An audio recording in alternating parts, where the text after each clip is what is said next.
안녕하세요. 오늘은 어치마니의 영광스러운 교회의 두 번째 나눔을 가지려고 합니다. 한 여인이 한 산의 아이를 낳다. 이 여자는 누구인가? 구약 성경 중에서 오직 한 여자만이 뱀과 관련되어 있다. 즉 창세기 3장 속의 하와이다. 신약 성경에서도 오직 한 여자만이 뱀과 관련되어 있는데 이 여자이다. 큰 용이 바로 옛뱀, 즉 창세기의 그 뱀이라고 지적하고 계신다. 그러니까 창세기에는 뱀으로 나오고요. 그 다음에 계시록에는 큰 용으로 나오고 있죠. 해, 달, 별이 창세기 1장에서 언급되었듯이 계시록에도 해, 달, 별이 있으며 창세기 3장에 뱀이 있듯이 계시록에도 뱀이 용이 나오고 있죠. 여자의 후손이 창세기 3장에서 언급된 것처럼 계시록에도 있죠.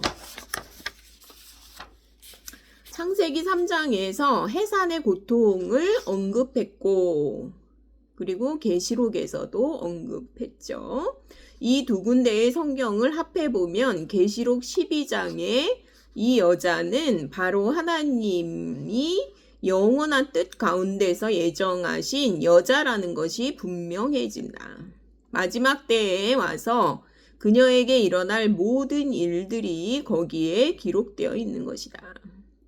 창세기 2장의 여자는 바로 하나님의 영원한 목적을 말하고 있고 에베소서 5장의 여자는 장래교회의 위치에 관해서 말하고 있으며 계시록 12장의 여자는 마지막 때를 드러내고 있다. 또한 여자가 영원 안의 일을 언급하고 있다. 해를 입은 한 여자가 있는데 그 발 아래는 달이 있고 그 머리에는 12별의 면류관을 썼더라. 계시록 12장 1절.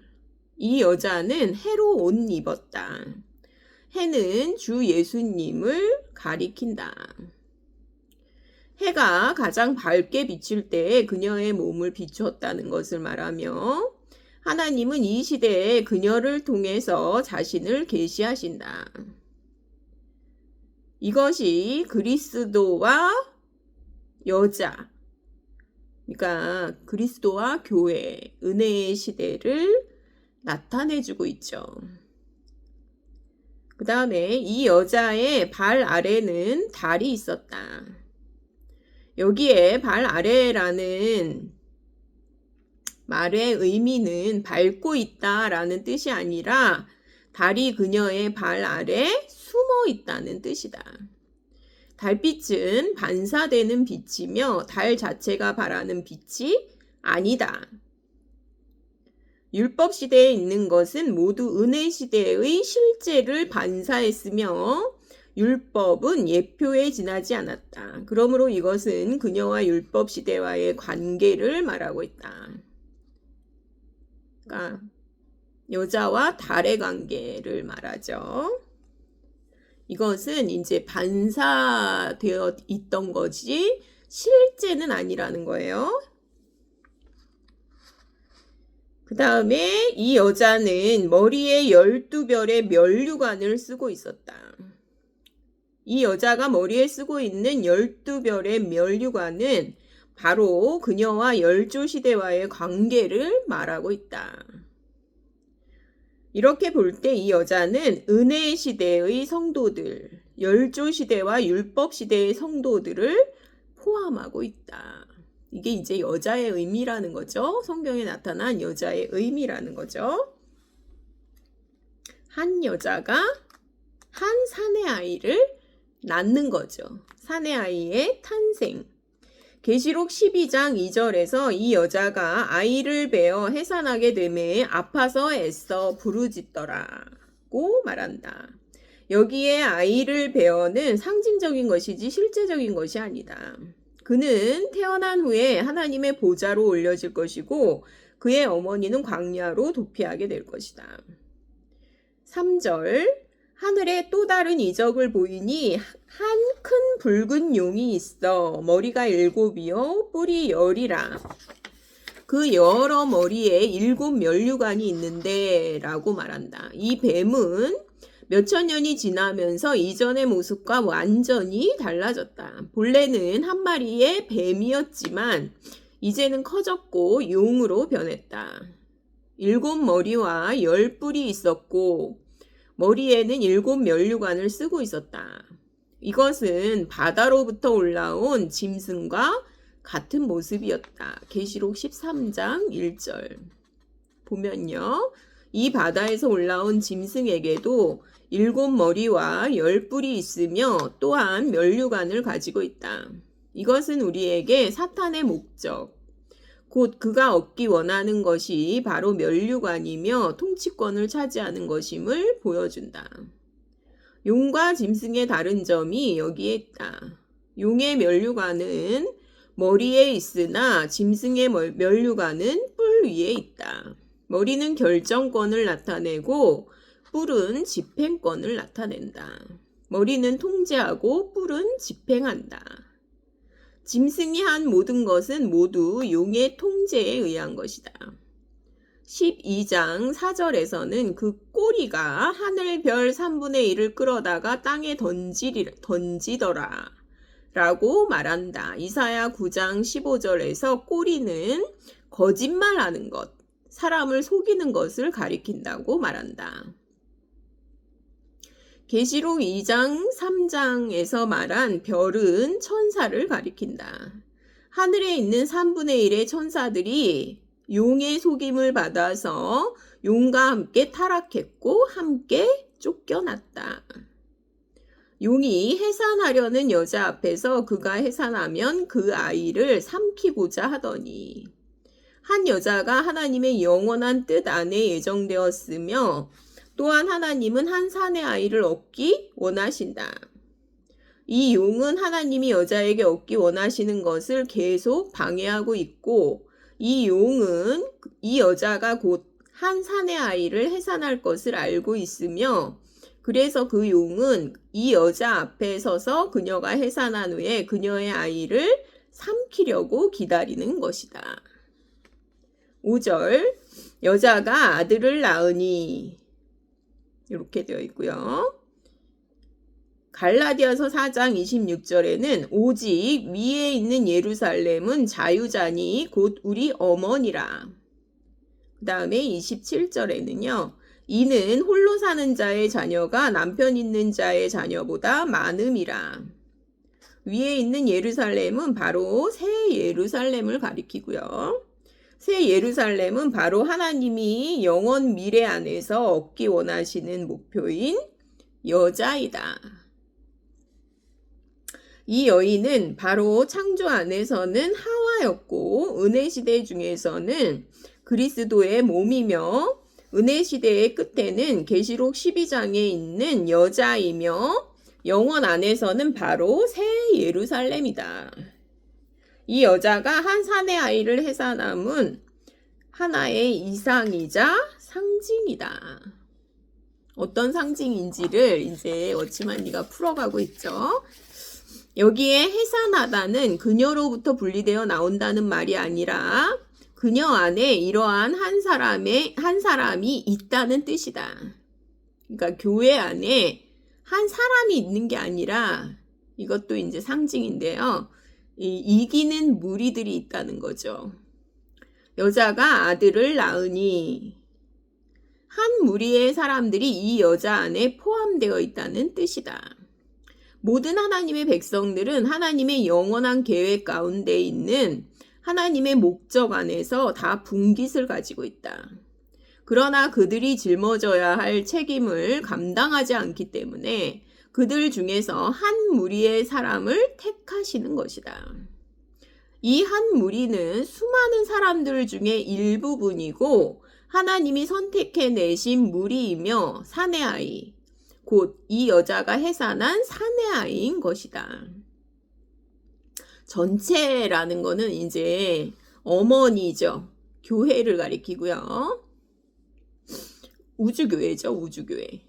그런데 이제 소수는 바로 사내 아이인 것이다. 여기에 사내 아이는 바로 11절에 여러 형제들이다. 몇 명인지는 알 수 없죠. 그러나 이기는 자들, 여러 형제들이죠. 5절 여자가 아들을 낳으니 이는 장차 철장으로 만국을 다스릴 남자라고 말한다. 이 말은 3번 언급된다. 3번 언급되면 확정이죠. 확정. 계시록 2장 26절, 27절 이기는 이와 끝까지 내 일을 지키는 그에게 만국을 다스리는 권세를 주리니 그가 철장을 가지고 저희를 다스려 질그릇 깨뜨리는 것과 같이 하리라고 말한다. 이것은 매우 분명히 교회 중에 이기는 이를 가리켜 말한 것이다. 계시록 19장 15절 그의 입에서 이한 검이 나오니 그것으로 만국을 치겠고 친히 저희를 철장으로 다스리며 이것은 주 예수님을 가리켜 말한 것이다. 이 사내 아이란 교회 가운데에 이기는 이를 가리켜 말한 것이다. 이 사내 아이는 교회 중의 일부분이며 이들이 바로 이기는 이들이다. 사내 아이는 주 예수님을 포함한다. 주 예수님은 첫 번째 이기는 이셨으므로 모든 이기는 이의 이는 주 예수님 안에 포함되어 있다. 사내 아이와 어머니는 서로 다르지만 또한 하나이다. 이기는 이들은 교회와 다르지만 또한 교회 안에 있다. 대표죠, 대표. 근데 통치, 다스리는 권세를 받은 이런 사람들은 소수라는 얘기죠. 그래서 한 사내 아이를 낳았다 이렇게 되어 있죠. 사내 아이의 휴거 12장 5절 그 아이는 하나님 앞과 그 보좌 앞으로 올려가더라. 왜 사내 아이가 하나님의 보좌가 있는 곳으로 휴거되는가? 이는 이미 한 사람 교회의 머리에 보좌에 있기 때문이다. 그러니까 그 예수님의 보좌에 있기 때문이죠. 하나님의 원래 목적은 수많은 사람들을 보좌에 올라오게 하시는 것이요. 수많은 사람들로 통치권을 갖게 하시는 것이다. 그러니까 하나님의 목적은 우리 인간으로 하여금 통치권을 갖게 하는 거였어요. 소수의 사람들, 즉 이기는 이들만이 하나님의 보좌 앞에 올라갈 수 있다. 그들은 하나님의 목적에 도달했기 때문에 하나님의 보좌 앞으로 휴거된 것이다. 사내 아이가 휴거되자 곧 2가지 일이 발생했다. 전쟁이 일어나죠. 전쟁이. 그 여자가 광야로 도망하매 거기서 1260일 동안 저를 양육하기 위하여 하나님의 예비하신 곳이 있더라. 하늘에 전쟁이 있으니 미가엘과 그의 사자들이 용으로 더불어 싸울세 용과 그의 사자들도 싸우나 6절 7절이라고 말한다. 사내 아이가 휴거되자 곧 하늘에서는 전쟁이 발생했다. 이 하늘에서의 전쟁이 시작되자 미가엘은 그의 사자들과 함께 용과 전쟁을 벌인다. 휴거는 사탄으로 하여금 더 이상 하늘에 있지 못하게 하는 일종의 집행이다. 8절 9절 그들이 이기지 못하여 다시 하늘에서 저희의 있을 곳을 얻지 못한지라. 큰 용이 내어 쫓기니 옛뱀 곧 마귀라고도 하고 사단이라고도 하는 온 천하를 꿰는 자라. 땅으로 내어 쫓기니 그의 사자들도 저와 함께 내어 쫓기니라. 이 전쟁의 결과로 용은 패배했고 하늘에서 더 이상 있을 곳을 얻지 못하고 쫓겨났다. 주 예수님의 죽으심은 사탄이 사람의 타락 가운데서 얻은 지위를 처리했다. 다시 말하면 구속이 사탄의 합법적인 지위를 이미 파괴한 것이다. 교회의 일은 바로 주님이 구속 안에서 이미 성취하신 것을 하나님의 왕국 안에서 집행하는 것이라는 거죠. 이미 성취하셨는데 이제 선고가 내려진 거예요. 선고가 딱 내려졌는데 집행을 하는 것은 이제 만약에 징역 3년 이랬으면 집행은 누가 해야 되냐고요. 그 교도관들이랑 그 사람들이 같이 해야 되는 거거든요. 근데 이제 그 선고가 내려졌는데 교회가 집행을 못하고 있는 거예요. 집행을. 사탄이 사람의 타락으로 인해서 얻은 합법적인 지위를 끝내는 것이다. 구속은 타락에 대해서 그리스도께서 하신 처리이며, 이게 이제 선고는 내려졌죠. 하나님의 왕국은 타락에 대해서 교회가 한 처리이다. 심판의 일은 그리스도의 일이었지만 심판의 집행은 교회의 일이다. 저는 이 해석이 너무 아멘이 돼요. 너무나 멋진 해석이잖아요. 사탄은 구속 안에서 심판을 받았으며 이미 받았죠. 선고를 이미 받았어요. 하나님의 왕국 안에서 형벌을 받아야 되죠. 이제 교회에 의해서 집행을 받아야 되죠. 교회의 일은 바로 우리 모두가 사탄의 일을 대항하고 우리 모두가 귀신을 쫓아내는 것이다. 이것을 집행해야 될 사람들은 이기는 자들이라는 거죠. 우리라는 거죠. 교회.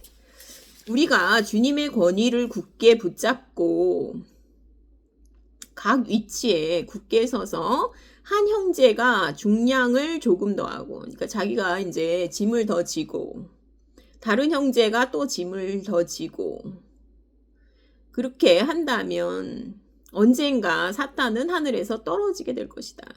사탄으로 하여금 하늘에서 떨어지게 하는 일은 하나님이 손수하시지 않는다는 거예요. 하나님은 교회로 하여금 그 일을 하도록 하신다는 거예요. 교회는 이 일에 실패했죠. 그런데 반드시 이기는 이들이 나와서 교회의 위치에 서서 수행을 이제 하게 된다는 거죠. 그거를 이렇게 성경에 기록해 놓고 계신 거죠. 이제 우리 하나님의 구원과 능력과 나라와 또 그의 그리스도의 권세가 이루었으니 이렇게 표현이 되고 있죠. 계시록에. 계시록 12장에 사내 아이가 바로 교회의 위치에 서 있는 이기는 이들이며, 그렇기 때문에 이 사내 아이가 휴거되자마자 사탄이 하늘에서부터 떨어지고 나라가 임하게 되는 것이다. 그러니까 첫 번째 이기는 이는 예수님이셨죠. 그러니까 이렇게 전체 교회가 다 못하죠. 다 못하고 막 속기도 하고, 그런데 이기는 이들이 있다는 거예요. 대표로. 그러면은 모든 교회가 그거를 누릴 수 있다는 거죠. 몇몇 그 소수의 이기는 이들이 있으면 그 영광은 교회가 함께 받는다는 뜻이에요. 멋지죠? 그러니까 이렇게 이것을 기뻐하세요. 하나님은 이것을 교회가 한 일로 받으시고 이것을 기뻐하신다는 거죠. 영광스러운 교회 어찌맞니? 중에서 두 번째 말씀을 나누었습니다. 감사합니다.